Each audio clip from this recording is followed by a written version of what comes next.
Jednou z najpodstatnejších súčastí budovania úspešného tímu v NHL je draft. Na ňom si tímy vyberajú tých najlepších dostupných mladíkov, okolo ktorých postavia svoje budúce mužstvo. Mladíkom z draftu však určitú chvíľu trvá, než sa ustália v prvom tíme. Práve kluby s najlepšími základňami mladíkov si predstavíme v dnešnom videu. V dnešnom videu uvidíte 10 najlepších základní prospektov v NHL a najlepší prospekti v ich organizácii.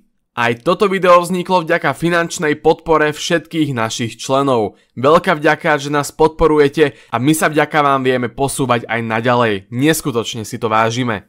10. miesto San Jose Sharks. A zdá všetci si dobre pamätáme nečakaný veľký úpadok San Jose v sezóne 19-20. S nižšími pozíciami v lige, ale prichádza aspoň malá náhrada v podobe vyšších pozícií na drafte.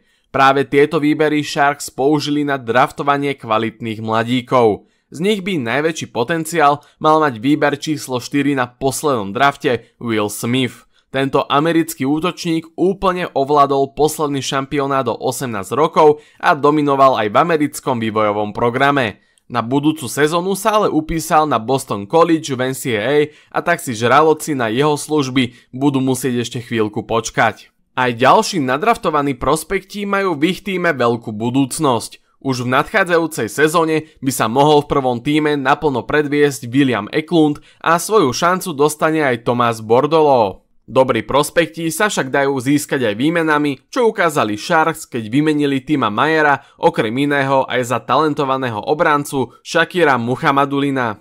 9. miesto Seattle Kraken. Seattle začal už od začiatku svojej existencie na vysokých pozíciách na drafte. Na rozdiel od Vegas nebol už v prvej sezóne na vysokých priečkách v lige a tak neboli nútení vymieňať výbery v drafte za hráčov. Mohli ich tak použiť na výber zaujímavých mladíkov. Matty Benier sa už v tíme Krakenov plne etabloval. Na minulom drafte im do lona spadol Shane Wright, konsenzuálna jednotka draftu spadla na pozíciu číslo 4, asi to nebude superhviezda, ako sa mu predpovedalo pred pár rokmi, no stále patrí k najlepším prospektom naprieč ligou.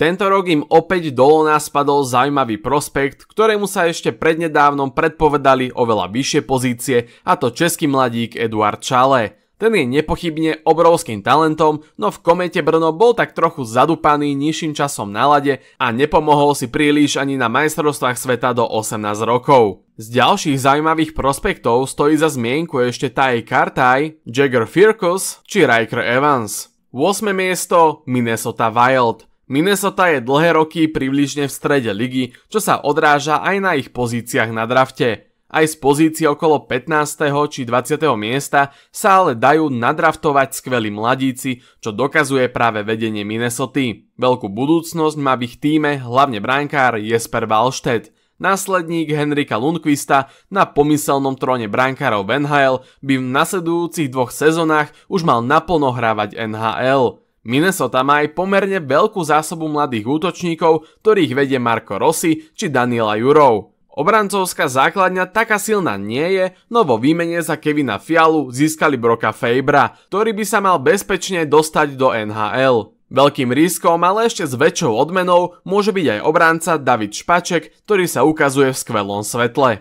7. miesto Anaheim Ducks. Rebuild Anaheimu už pomaly finišuje a väčšina niekdajších prospektov už naplno zarezáva v NHL. Preto sa možno môže zdať toto umiestnenie trochu nižšie. Nepochybne najlepším prospektom Ducks je Leo Carlsson, draftovaný z druhej pozície na poslednom drafte. Skvelú základňu majú káčeri momentálne v obrane. Ich obrancovia Tristan Luno, Pavel Mintyukov a Olen Zellweger boli zvolení najlepšími obrancami juniorských líg QMJHL, OHL aj VHL. Vyriešená vyzerá byť aj brankárska budúcnosť Anaheimu, ktorá zrejme bude stáť na Lukášovi Dostálovi.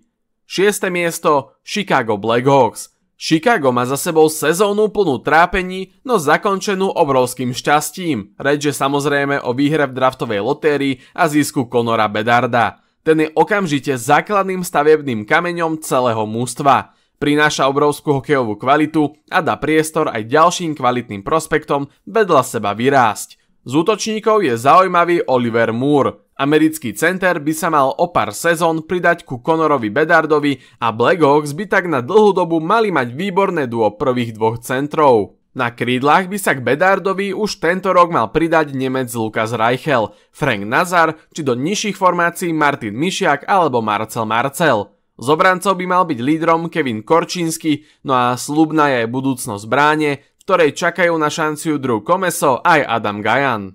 Prestavba teda môže skončiť ešte oveľa rýchlejšie, než by sme ešte pred rokom čakali. 5. miesto New Jersey Devils. Ak by sme si mali vybrať jeden tím, čo má najsľubnejšiu budúcnosť v celej NHL, zrejme by to boli New Jersey Devils. Majú skvelý mladý tím, ktorý už v minulej sezóne patril k najlepším v lige. Ich jadro je plné mladíkov ako Jack Hughes, Nico Hischier či Dawson Mercer a mnoho ďalších čaká na šancu na farmách alebo v juniorkách.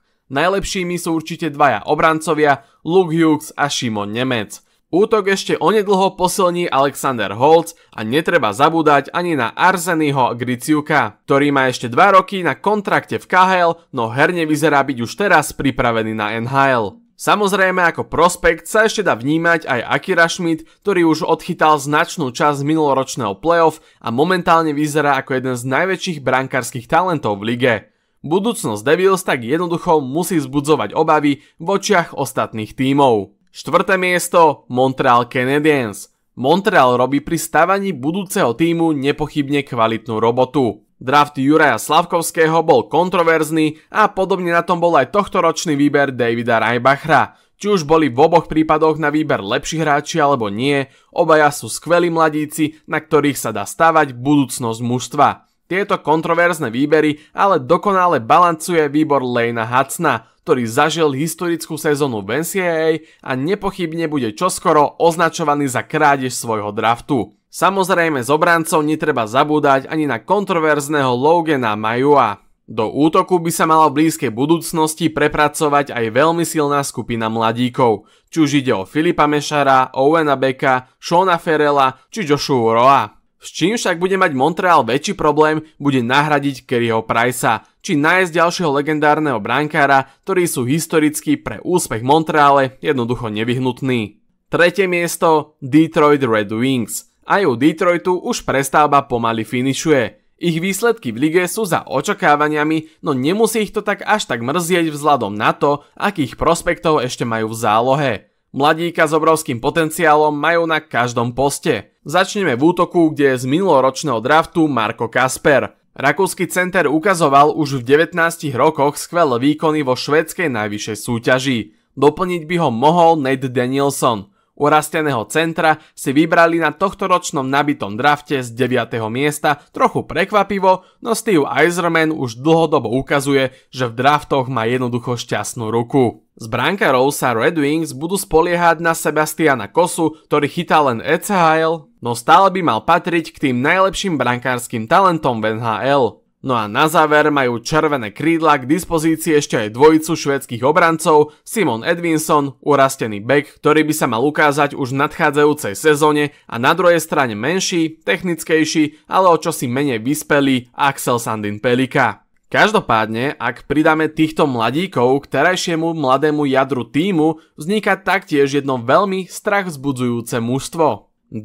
miesto Columbus Blue Jackets. Už zo pár rokov patrí Columbus k najhorším tímom ligy a teda je pochopiteľné, že majú skvelú základňu mladíkov. Stavebným kameňom ich budúceho mužstva by mal byť nepochybne Adam Fantilli. Kanadský center je síce zatienený Bedardom, no faktom je to, že azda na každom z posledných 6 draftov by bol jednotkou. Columbus ho získal až z 3. pozície, čo je určite obrovské šťastie. Okolo Fantilliho je aj mnoho ďalších výborných útočníkov. Trochu nečakane ofenzívne explodoval Jordan Dume, ktorý v Quebec Major Junior Hockey League zaznamenal až 140 bodov, či Luca Del Bel z predošlého draftu. U obrancov je taktiež mnoho kvalitných mladíkov aj s československým zastúpením, Davidom Jiržičkom, Stanislavom Svozilom a samom Kňažkom.